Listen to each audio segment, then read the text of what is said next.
ഇന്ന് നോമ്പിന്റെ 30-ാം ദിവസം. അംഗീകരിക്കപ്പെടാതെയും അടയാളപ്പെടാതെയും പലരും ഉണ്ടാവും. ജെസ്സി ഓവൻസിനെ നമുക്കറിയാം.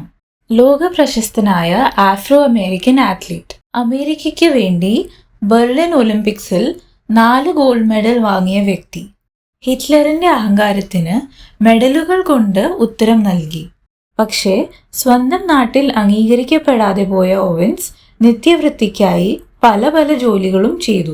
കറുത്ത വർഗക്കാരനായതുകൊണ്ട് മാത്രം മാറ്റി നിർത്തപ്പെട്ടു.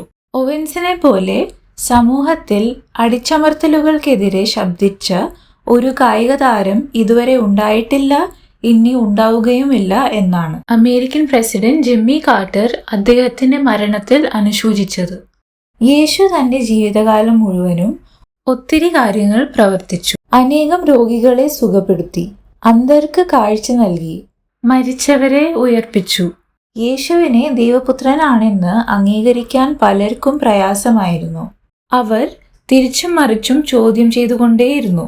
ആഗ്രഹിച്ച ഉത്തരങ്ങൾ അവർക്ക് ലഭിക്കാതെ വന്നപ്പോൾ അവനെ വധിക്കാനും തീരുമാനിച്ചു.